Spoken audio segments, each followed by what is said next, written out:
Welcome, everyone, to NCEA's Positive Discipline Leads to Positive Results webinar.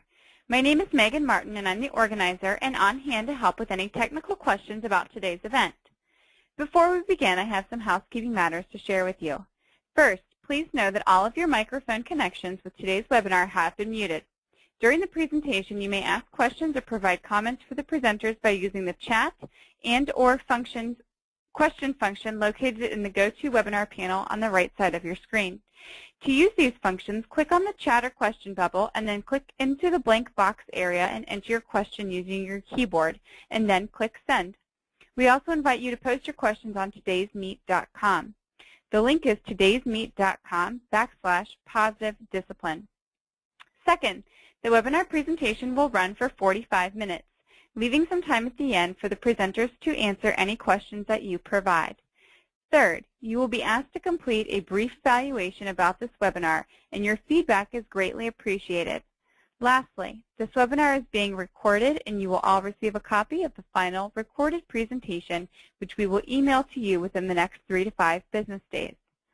I'm pleased to present Christopher Cosentino, Associate Executive Director of the NCEA Secondary Schools Department, and Kathy Smith, former Dean of Students and soon-to-be Principal of St. Mary's High School in Stockton, California.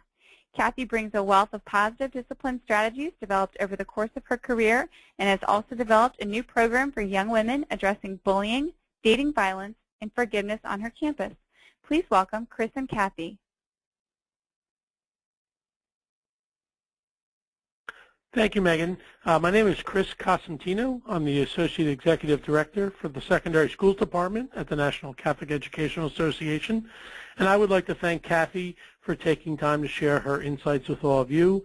And I especially want to thank her student, Savannah, who bravely has decided that she would share her personal story with all of you. So again, thank you to Kathy and Savannah for sharing your insights with us this afternoon. Just want to share with you another webinar that we'll be having next week. It's the impact of service on the college application, how to make tracking service hours as digital as your students. And that will be next Thursday, May 22nd at 4 and 7 p.m. And if you go to the NCEA website, you will be able to log on and register for that webinar. Also want to let you know about upcoming workshops that we're having, some professional development for you. We have the Soul of Youth Sport, which will be held on Sunday, June 15th through Tuesday, June 17th, and that will be at the Miranda Center for Sport, Spirituality, and Character Development at Newman University. And you can register for that workshop on our homepage, and you can see the link here, and if you go there and register, we'd love to have you. The other conference we're holding is the NCEA New Directions Stream Symposium, and that will be Sunday, June 22nd through Tuesday, June 24th. Again, if you go to our website, you will be able to register for both of these workshops. And finally, as Megan shared, if you have any questions or comments or would like to share any of your stories, please go to todaysmeet.com/positive-discipline. And at this time, I would like to turn it over to Kathy. Hello, my name is Kathy Smith, and I am one of the 2 Deans of Students at St. Mary's High School. I am in my 17th year as Dean, and just when I think I've seen it all, something new and different comes along. Staying one step ahead of students these days, especially with technology as it is, can be challenging.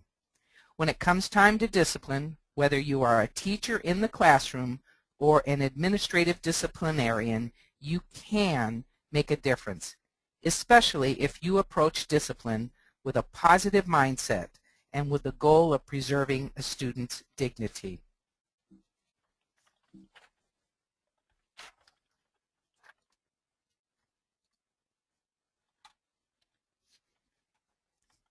A positive disciplinary approach preserves a student's dignity. When we help students see that they need to take responsibility for their actions, and they do so, we provide them with the confidence they will need later on when making decisions. Take their concerns seriously and do not ignore a student who needs your attention. Be patient and as understanding as possible. Do not raise your voice or allow the confrontation to build in front of others. Work to resolve problems and not just to punish the student.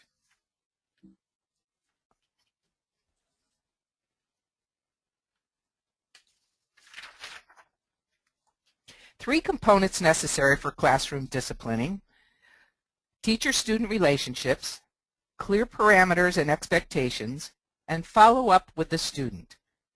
There are several misconceptions about classroom discipline. If your lessons are engaging, you won't have discipline problems. Wrong. Good teaching helps, but no lesson is guaranteed to engage all students all the time. There are several reasons why students misbehave: a boring lesson, a dislike for the teacher, negative peer dynamics, fears and worries, and how successful they feel with the subject matter. Teachers need to find their own discipline style. Correct. But in so doing, you need to constantly remind yourself that you are the adult figure in the classroom. Make sure that your style is the best approach for all kids. Effective teachers do not have power struggles with students. Wrong. Teachers need to be prepared to be unpopular and should not fear conflict or confrontations. A school leader's attention needs to be on instruction, not discipline. On the contrary, this is one of the core leadership tasks. It is important to clarify what the disciplinary should handle and what the classroom teachers are responsible for. Build a foundation and self-esteem through encouragement. Mistakes are opportunities to learn. Seize the teachable moment. As adults, we know that mistakes are opportunities for learning. As adults, we need to respond to these mistakes with compassion and kindness instead of shame, blame, or lectures. Help the student to understand that mistakes do not make one a failure. Use these moments to turn a situation around. Do not be afraid to involve the student in the decision-making, disciplining process. Oftentimes, people do not learn from their mistakes because they are consumed with trying to place the blame on someone else. This is the time when we should offer ways to facilitate improvement. Positive qualities to emphasize and develop when disciplining.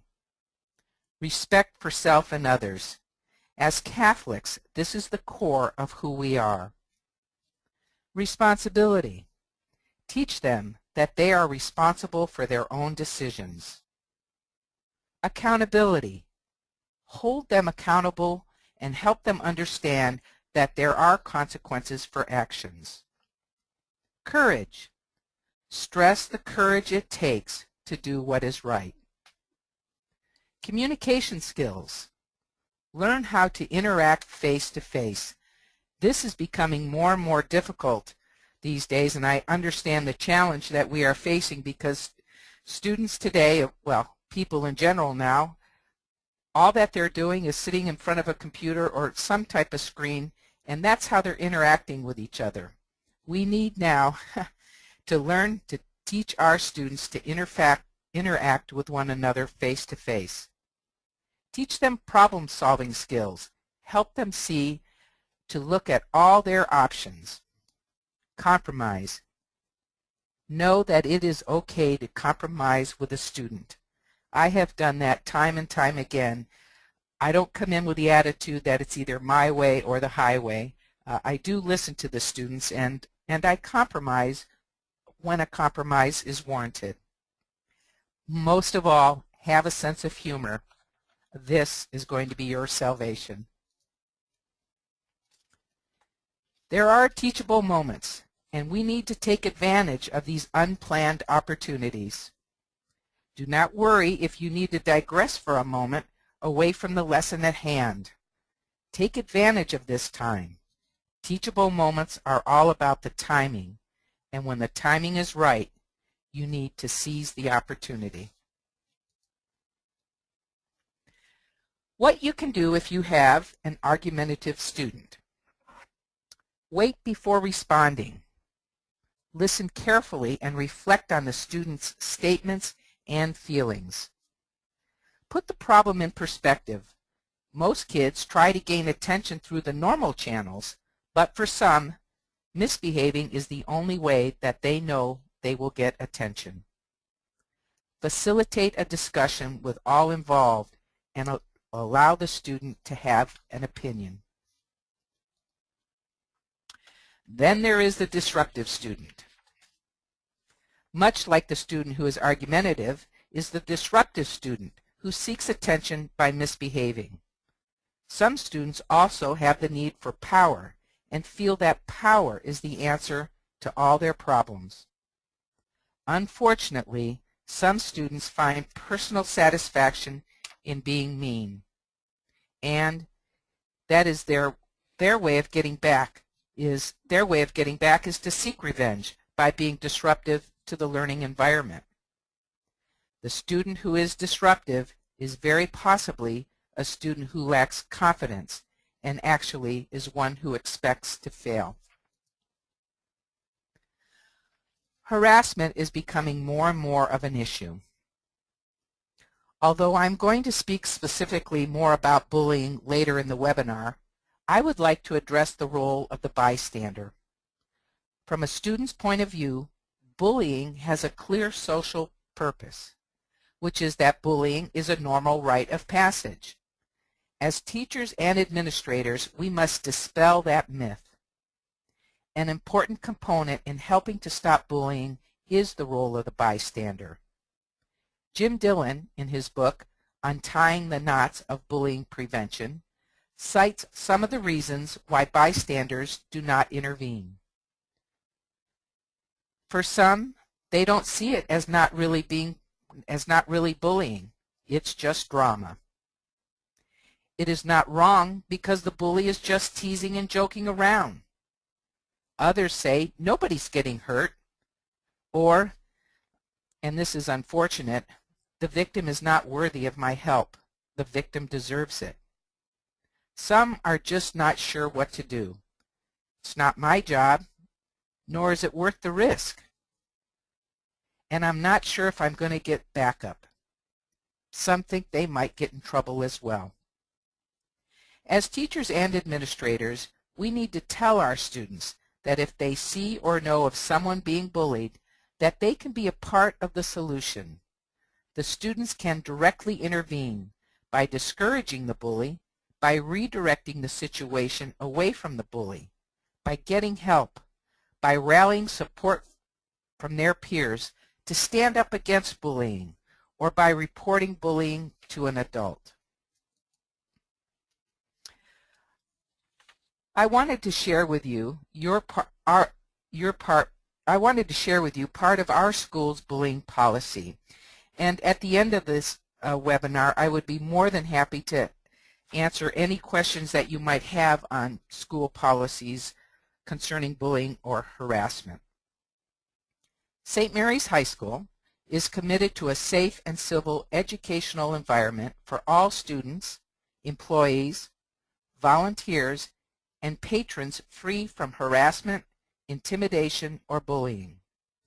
Harassment, intimidation, or bullying is defined as any intentional written, electronic postings, photos, verbal or physical abuse which harms a student or damages the student's property, or if it has the effect of interfering with a student's education, and if it is severe, persistent, or pervasive so that it creates an intimidating, hostile, or threatening educational environment, or has the effect of disrupting the orderly operation of the school. Violations of this policy may include social media postings before, during, or after school hours. This policy will be in effect but is not limited to students, parents, relatives, or friends. Here are a few tips to use when disciplining. One thing that I do is I meet with the freshmen, and this is a way I use this as a preventive measure. Every year at the beginning of the year, and it takes me approximately 2 to 3 weeks to call in all the freshmen individually. And I sit with them and I have a conversation with them about what I expect from them, what the school expects from them, and I offer a few words of advice. One being, I tell them they need to come in. If they're ever called into my office, they need to be honest, because one of my pet peeves is somebody who lies.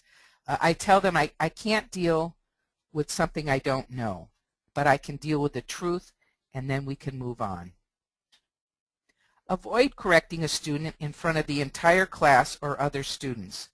I think we even know this as adults. As soon as we get called on something, perhaps in front of a room full of people, the first thing we're going to do is throw up a wall of defense, and in one way or another, we're going to strike back. It's the same with your students.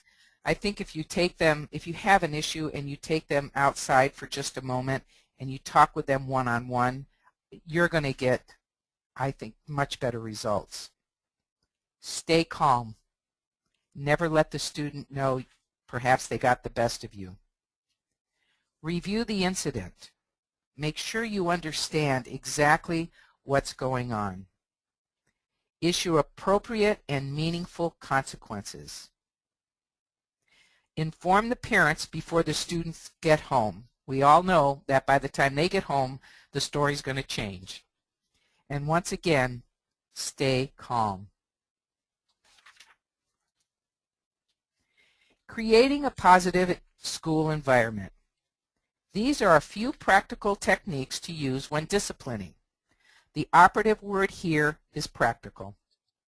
We need to keep in mind that the goal when handling discipline problems is the changing of unacceptable behavior to acceptable behavior. We must handle all situations in a caring and professional manner. Judge students fairly. Value the student despite the inappropriate behavior. Never use humiliation or sarcasm. If the situation warrants some concessions on your part, make them. Do not hold grudges. Do not take actions personally. And saving face is everything. This allows the student to keep their dignity. And there are ways that you could show that you care. Show a genuine interest in the students' lives. Sincerely listen to the student. Show compassion. Believe in them. And follow up. If you happen to see them in the hall or in the cafeteria a few days later, ask them how things are going. Remember, students will recall how you made them feel much more than the consequences from their actions. The one variable that we can control when students misbehave is our own behavior. We must be willing to make the effort it takes to help a student change. I'd like to touch on bullying and cyberbullying. According to a national poll, 1 in every 3 children between the ages of 12 and 17 and 1 in every 6 kids ages 6 to 11 are victims of bullying or cyberbullying. One reason for this statistic being so staggering is because kids are so reluctant to share their experience with anyone, especially an adult.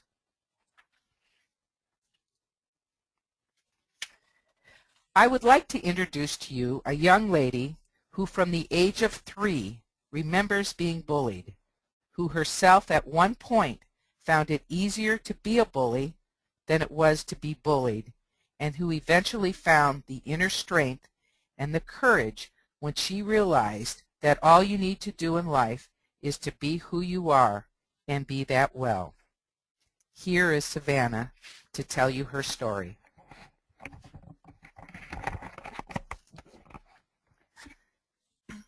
Hi there, I'm Savannah Souza. I'm 18 years old and I am a senior at St. Mary's High School. I love show tunes, singing, acting, dancing, playing guitar, and just being on stage. Musical theater is my passion and I plan on doing it for the rest of my life. But right now, I am each and every one of you. I am each and every girl or boy who has crawled through the tunnel with no light at the end in sight. I am speaking for those who don't know that they can't, who don't know that they can or aren't sure if they should. I'm here to tell you my story. I've always been a little different. It all started when I was 3 years old on my first day of dance class with a brand new pair of white tap shoes. It's kind of funny, actually. I don't remember that Christmas or my birthday that year, but I remember the girl who told me I had to stand in the corner and face the wall because I didn't have black tap shoes like everyone else. In the 2nd grade, I had a best friend who decided it would be funny to deliberately, at least once a week, spread a fake rumor about something I supposedly did so no one would talk to me. Everyone believed her, of course. She was the skinny, beautiful, blue-eyed, blonde-haired popular girl. Why wouldn't they? When she was done with her game, she would come back to me and say, "Oh, that was fun. I wasn't actually mad at you. I just wanted to see how many people like me better than you." Then it was 4th grade. I was on a competitive soccer team, and I was actually pretty good at it. I had a really good boot, and I wasn't afraid to get down and dirty and be aggressive, so I got a lot of playing time. It was at a game on a rainy day when I had to get pulled out because I had gotten the wind knocked out of me. The coach's daughter had been out of the game longer than I had, and was extremely insulted, so I wasn't too shocked when I overheard her complaining about how the fat girl gets more playing time than her. Then came the 5th grade. I transferred to a new school. So imagine this. I came in with no friends, zero fashion sense, a rolling backpack, not allowed to wear makeup, no cell phone, and no idea how to do my hair. I was a tomboy. I didn't need any of that. But little did I know that these were all grounds to get severely made fun of. I staked the place out to find out where I would fit in, and didn't really have any luck. There were 2 girls who decided to take me under their wings in a I was their new project sort of way, similar to the movie Clueless. I wasn't the type of child to do things behind my parents' back, but soon they had me putting on makeup once I got to school and washing it off before I got picked up so I wasn't so embarrassing to be seen with. They were doing my hair and giving me different clothes that I hated, but I wore because I wanted to be liked. One day I let it slip that I thought a boy in the 7th grade was cute, and as soon as I said it, I regretted it because I saw the looks on their faces. They made a huge spectacle of telling everyone in our school. I was standing right there when they tried convincing this boy to take me to the dance. "Look at her. Don't you feel bad for her? Just take her to the dance, even if it's just because you feel bad." I was absolutely mortified and never talked to that boy again. A few weeks after this happened, people started acting really weird around me. I would sit at a table at lunch or walk into the classroom and everyone would stare at me and whisper and giggle to each other like they were all in on some big secret that I was completely kept out of. Turns out I was right. I would sit down next to someone and people would not say anything to me except the word SIP, S-I-P.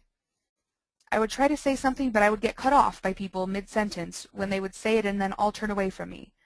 I would raise my hand and participate in class, and then they would say it and snicker behind the teacher's back. After about 3 weeks of this, I finally found out that SIP stood for Savannah Annoying People. I'm just going to let that sink in for a second. Yes, you are correct. Annoying does not start with an I. I guess that says a lot about the people who started it. When I was in the 6th grade, there was a really popular boy who I had the biggest crush on, of course. I thought we were friends, but sometimes he would say really rude things to myself and other people just to make his friends laugh. I didn't like making fun of people because I knew how badly it made people feel from my own personal experience. But despite that, I desperately needed to get this boy to like me for some reason. One day he was making fun of this kid in our class. He was telling me all these extremely mean things, making fun of this kid's weight. This boy was one of the sweetest people in our class, but I forgot all about that when I realized that if I didn't join in, I would be the next victim. That was when I became the bully. I was so insecure with myself that I felt the need to project it onto someone else, who, in the end, was just like me. The look on the face of the boy we were bullying when he found out ripped my heart into pieces. As soon as I saw his face, I broke down crying because I knew I had made such a huge mistake. I had become the people who I was afraid of. That day I made an innocent boy feel as terrible as I had way too many times, just to impress a guy whose name I don't even remember. Let me ask you something. Have you ever thought about who might be bullying the bully? Now, this is in no way trying to justify the actions that bullies take, but it is instead teaching us to not stoop down to their level. Let me put it this way. You were taught that it is rude to tell someone that they are ugly, so you don't do it because you were also taught that being rude is a bad thing. But what if the very person who was supposed to teach you these things had called you ugly since the day you were born, called you fat, worthless, or maybe even had the nerve to cause physical harm to you? Would you know better? Would you know that it isn't okay to hit someone if that was how you were taught to take out your anger? Would you know that putting someone down isn't a way to help them succeed? People are born good. Babies are innocent and non-judgmental. It's the people who raise them that pass down their morals and beliefs onto their children. Freshman year was when the cyberbullying began. I was new to Facebook, and almost as soon as I got it, a kid at my school made a fake account just to torment me and post all these terrible things about me on his Facebook wall. And then I began to get harassed by someone who I thought was my best friend when she found out that her ex-boyfriend thought that I was pretty. Her and her friends left several threatening voicemails and text messages on my phone from restricted numbers, threatening to jump me, and several other terrible and vulgar things. Because of all the bullying I endured, I curated many issues with my self-esteem, but mostly just the fact that I had none. I went from the very outgoing and outspoken person that I had always been to a very introverted, passive, and quiet girl. I looked in the mirror every day and I hated what I saw. I hated the acne, the stretch marks, and absolutely everything else. I hated myself. I hated that I woke up every morning and no matter how much I hated myself and wanted to hide away from the world, I still had to go out and show my face. I hated myself because I was so pathetic. I felt like I was being selfish, feeling so sorry for myself all the time and having a constant pity party. I kept telling myself that I was weak and pathetic and stupid and fat and ugly and lazy. How was I going to get better if I didn't even have the guts to do something like self-harm or commit suicide? My sophomore year, I transferred to St. Mary's High School because I heard that they had a great theater program. I made the decision on an impulse, and in all honesty, if I had really sat down and thought seriously about it, I probably wouldn't be here talking to you today. I started at St. Mary's knowing about 2 or 3 other people. I tried to hang out with them for a little while, but I realized we didn't really mesh. As cliche as it sounds, I began to spend my lunches in the bathroom. I would just sit there and cry. I'd never felt so alone in my entire life. I was angry at myself for not realizing how hard it would be to transfer schools in high school, especially going from a public school to a private school. I kept up this lonely lunch routine for the better part of the year, and then gave up on the bathroom and upgraded to the library. During the spring musical that year, I became close with 2 girls who probably saved me from myself. They were a year older and took me under their wing, making things a lot less miserable for myself. I hoped that finally having a place with some friends would help me become happy again, but despite how much I loved them, I was still getting more and more sad as each day went on. My parents and I were fighting more, I was hardly talking to my brother and sister, and going to family events frankly made me want to vomit. The idea of having to put a smile on my face and tell everyone that I was doing great and my grades were awesome and that I really loved the new school just did not appeal to me at all. My grades were slipping, and in all honesty, it may have just been due to the complete lack of motivation that I had. Because of the struggle I was having academically, my parents decided to get me tested for a learning disorder. I underwent a series of grueling tests that made me feel really stupid because they should have been so simple, but I had a really hard time with them. When the test results came back, I was diagnosed with ADHD, a learning disorder, and an unexpected diagnosis of depression. I refused to take any medications for the diagnosis because I knew that if I was going to get better, I needed to do it myself. That summer, I found my place. I was asked to audition for the role of Tracy Turnblad in the musical Hairspray with a group that calls themselves the Peter Pan Foundation, or the PPF. The Peter Pan Foundation is a foundation that puts on musicals, concerts, and other shows to fundraise for the Children's Hospital and Research Center of Oakland, California. I got the role and I fell in love with the people and with the cause. I've never been so happy in my entire life than I was that summer. I'd been performing my entire life, but that summer I really fell in love with my goals of being on Broadway one day. Things began to look up. I was accepted onto the teen board of directors for the foundation called the Bay Area Magic Makers, and we began meeting every weekend, planning community service events and performances. We even have gotten to perform at the Oakland Children's Hospital for the sick patients several times. Having the meetings, events, and performances on the weekend gave me a reason to wake up each morning and push through the week. My grades began to rise. I began to stop having such a big wall up around me at school, and I began to open up to people here and let myself be friends with them. I began to be more comfortable with myself slowly but surely. I made tons of friends with the PPF, so I began to realize that maybe all the people who made fun of me in my childhood were wrong. Maybe I was worth something. Maybe I wasn't an embarrassment or a failure. Maybe I actually had a future with my talent in theater. Over a year later, I'm proud to say that I'm happier than ever. I have learned to love myself. I have realized a few things over all this time. I am beautiful, I am strong, I am worthy, and I am enough. I only need to please myself and do things that make me happy because in the end, I am the one who has to live with my choices. I am taking my story and my experiences and everything that I've learned with my struggles and using it all to help other girls avoid dealing with the same issues. With the Peter Pan Foundation, I've started a girls' club that is focused on raising the self-esteem of girls of all ages.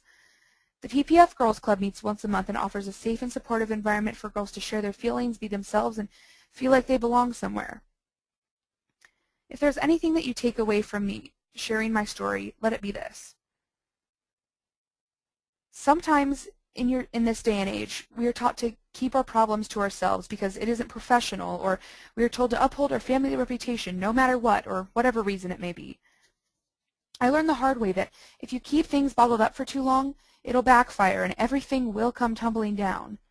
If you need help, reach out. As scary as it might be and as hard as it is to let go of your pride, it will save you. If I'd never come to terms with my problems and told my parents that I needed to go to therapy, they never would have known. They probably would have thought I was just going through a normal teenage rebellious phase.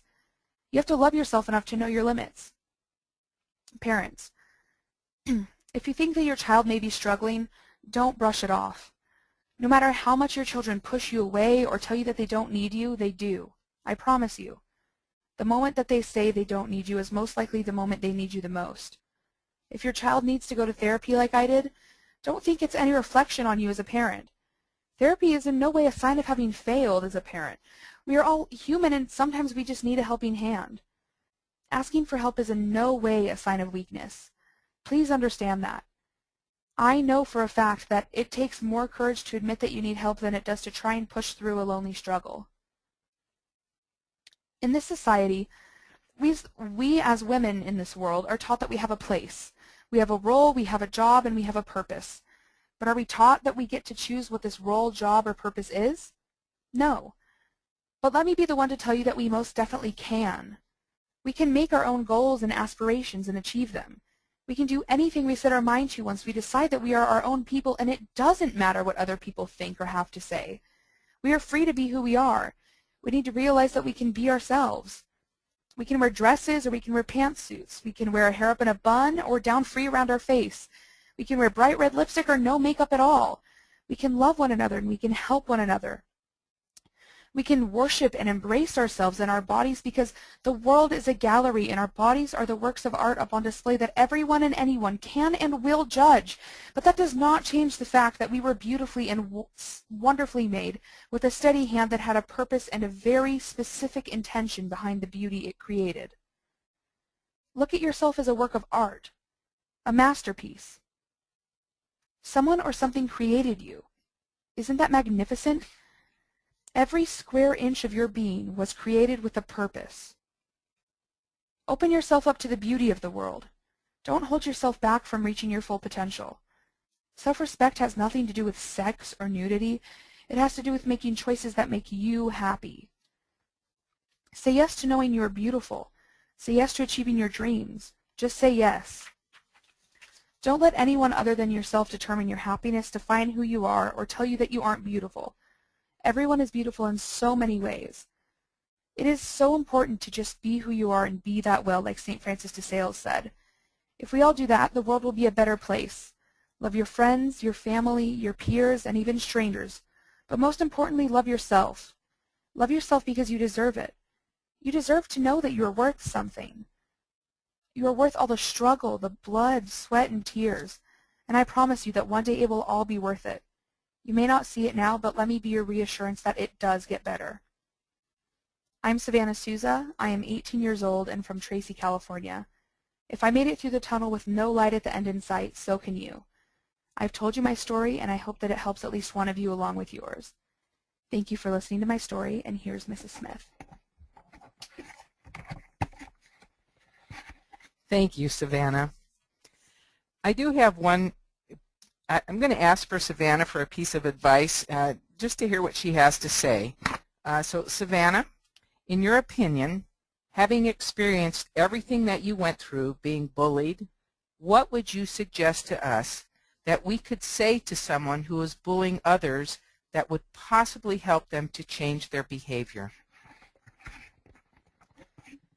I think that the most important thing when dealing with someone who's bullying people is you need to ask why.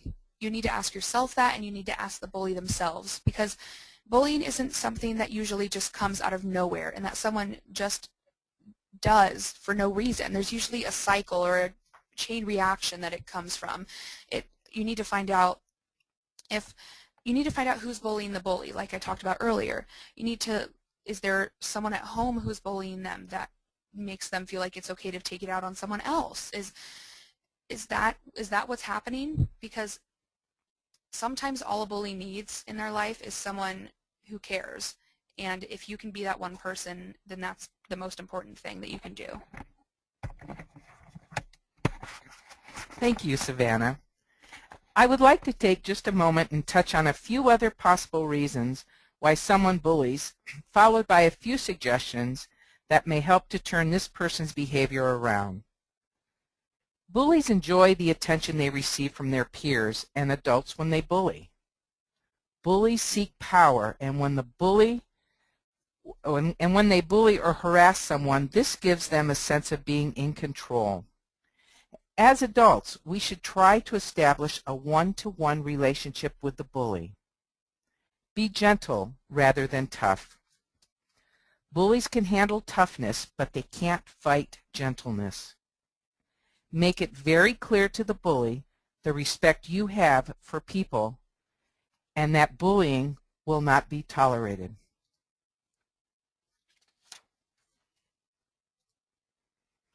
Developing a positive approach in the disciplinary process fosters a positive school culture. Students are more likely to succeed in school when they feel accepted, valued, and respected. As Catholic educators, we have an obligation to believe in the dignity and worth of each of our students. We need to make every effort to encourage our students to respect the dignity and self-worth of others. We as a faculty need to be role models for our students and acknowledge that every person is an individual created in God's image. We need to be instrumental in helping our students achieve self-discipline along with personal and spiritual growth. Frequently, we are not aware of the circumstances in our students' lives, so our approach when disciplining should be done in a gentle, compassionate, and kind manner. It is critical to strike a balance with our students when disciplining. They need to understand school policy and serve the consequences when necessary, but we should not stop here. It is our responsibility as Catholic school educators and disciplinarians to nurture positive traits in each individual and to challenge our students to live the gospel values. Positive discipline can and does lead to positive results while still preserving a student's dignity. Thank you for listening.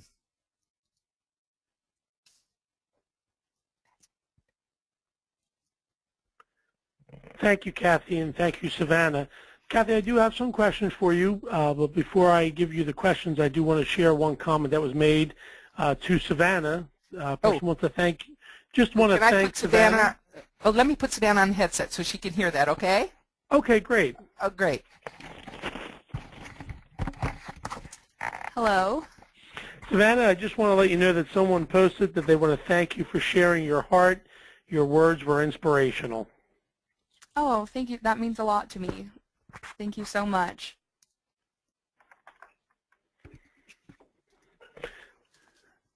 And Kathy?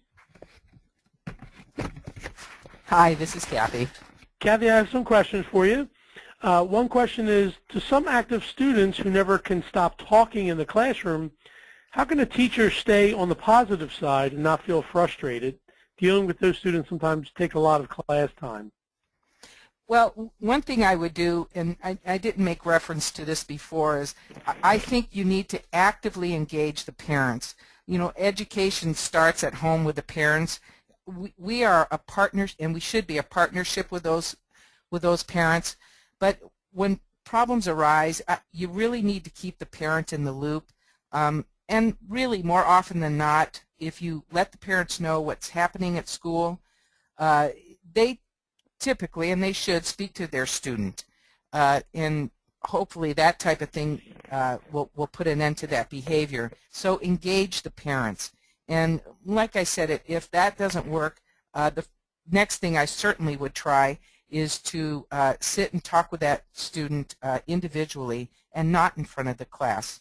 And then if that doesn't work, the next thing to do would be to send them to someone like myself, the Dean of Students, and the consequences would get more severe after that. Thank you, Kathy. The next question is, you have a unique and effective style of disciplining and leadership. How did you develop your style? Well, thank you for whoever it was that asked that question. But all I know how to be is really who I am. I hate to sound like I'm bragging, but I'm typically a very caring and compassionate lady. I do say Pope Francis is one of my someone who I look up to for his leadership, and it's because he's a compassionate man, and that's part of my leadership style. I'm compassionate, I'm caring, I'm willing to sit and listen with people, and I think that's important when we are listening to people, that we give them our complete undivided attention. And I do have an open door policy, and I do welcome anybody to come in. I enjoy hearing their insights, their ideas. I don't even mind criticism as long as it's constructive criticism.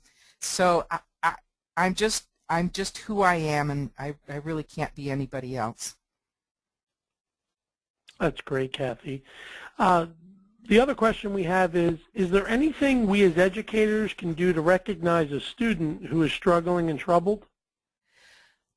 Well, I'm going to give this to Savannah as well, so I'm going to have you ask that question to her again, because I think she might have maybe a little more insight to that as I do. But recognizing a student who is in trouble is difficult. Some of the typical signs are that they're alone, they're quiet, they don't, like Savannah says, they go off and they eat lunch by themselves. Just to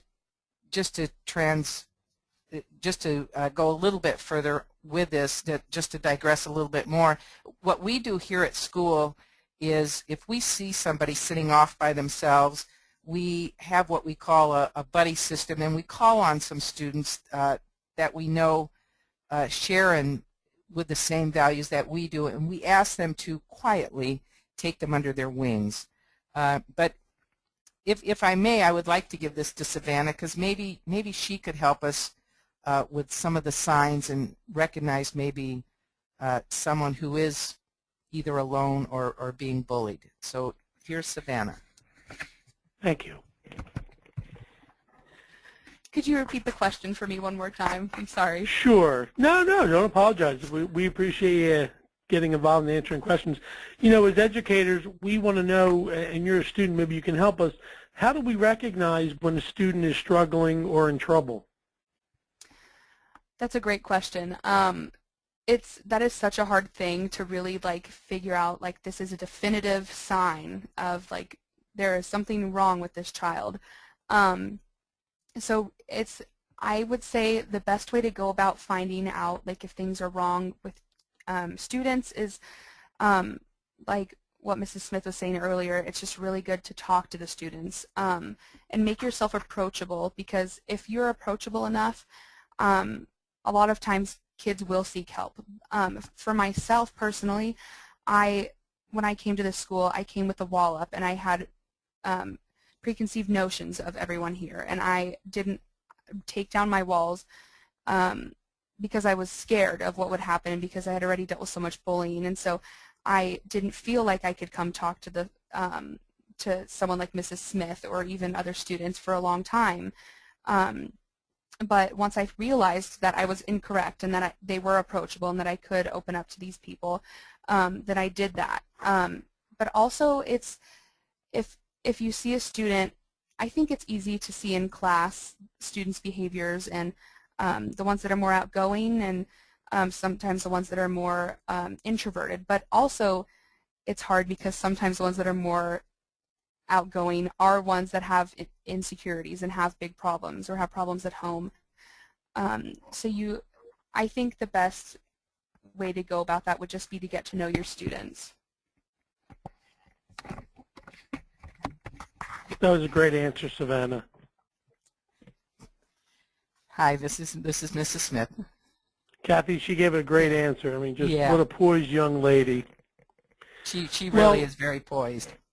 She did a great job, and I want to thank Savannah and you, Kathy, for sharing your insights and your thoughts today. I think it was just very beneficial for all our colleagues in Catholic education. So thank you both again for such a wonderful day webinar. We appreciate everything you've done. I'm going to turn it back over to Megan to close us out. Okay, thank you. Thank you, Kathy, and thank you, Savannah.